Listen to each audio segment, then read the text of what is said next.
No final do século XVIII, a maioria das minas de ouro encontradas no Brasil já havia se esgotado.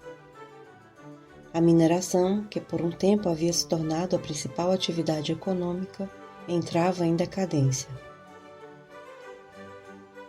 Nesse período, algumas atividades complementares foram se desenvolvendo em regiões específicas do país, o que por sua vez impulsionou uma espécie de renascimento agrícola, e fatores externos trouxeram de volta um investimento na produção do açúcar, sem muitas perspectivas de volta aos períodos áureos do início da colonização.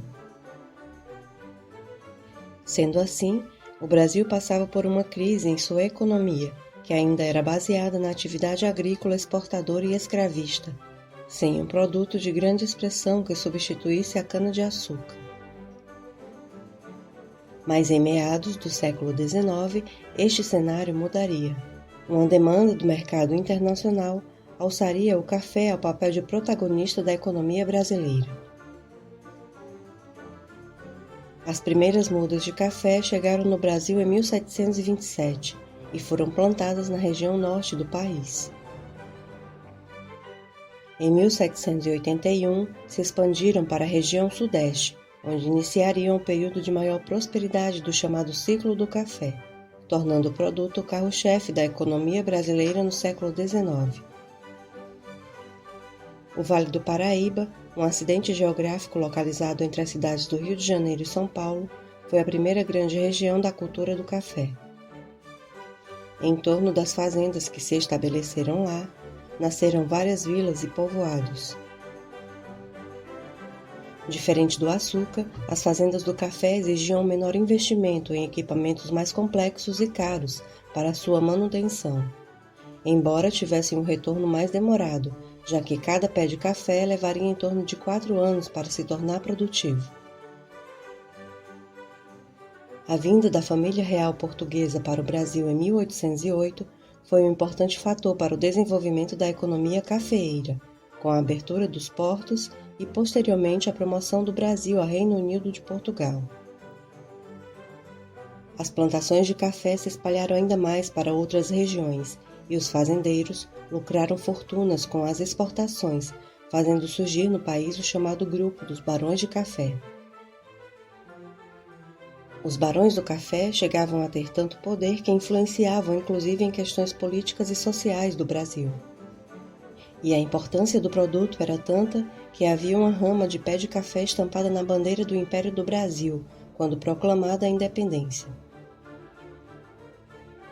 Assim como ocorreu nas plantações de cana e na extração aurífera, a mão de obra implementada nas fazendas de café eram predominantemente de escravizados africanos. No entanto, a pressão externa, vindo sobretudo da Inglaterra, foi obrigando o Brasil a criar medidas que dificultassem o uso deste tipo de mão de obra.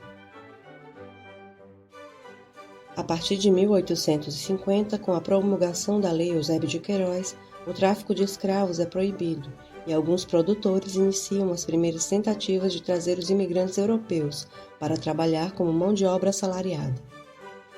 Os imigrantes, por sua vez, chegavam aqui com a enorme dívida dos custos da viagem, além do que eram obrigados a consumir nos armazéns da própria fazenda a preços maiores que o normal. No final, eles acabavam sujeitando-se a um regime de semi-escravidão.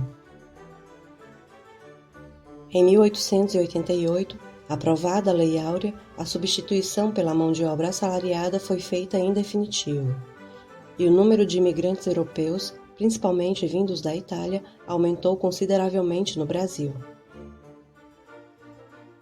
No início do século XX, a superprodução do café, ao passo que havia tido uma diminuição da procura pelo mercado internacional, inicia a fase de declínio do ciclo. Em 1906, os presidentes dos 3 principais estados produtores se reúnem em um acordo conhecido como Convênio de Taubaté. Em uma das medidas protecionistas desse convênio, eles queriam que o governo federal comprasse as sacas excedentes da safra que ainda viria, o que não foi aceito pelo presidente Rodrigues Alves. Assim, eles acabaram contraindo um empréstimo estrangeiro para este fim. Empréstimo esse que viria a ser pago pelo próximo presidente do Brasil, Afonso Pena. Na primeira década após essa medida, o resultado foi positivo, mas logo os barões do café expandiram de forma desenfreada sua produção, a fim de lucrar às custas do Estado. Com a quebra da Bolsa de Valores em 1929, o preço do café despenca, trazendo enormes prejuízos aos produtores e dificultando que a intervenção do governo conseguisse ser o suficiente para a contenção dos danos.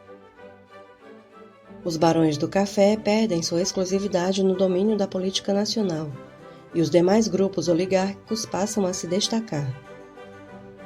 Após 1930, no governo Vargas, a política de valorização do café, com a interferência do dinheiro público, foi feita ainda mais uma vez, no famoso episódio da queima das sacas de café.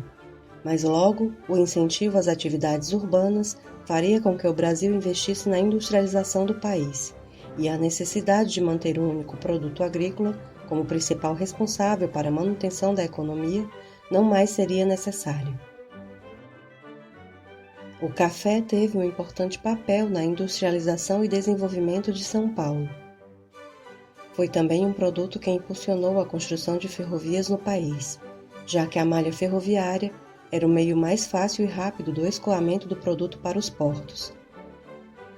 Introduziu ainda a mão de obra de vários imigrantes para cá e por muito tempo concentrou na mão de um pequeno grupo poderes econômicos e políticos, fazendo surgir no século XIX a aristocracia rural brasileira.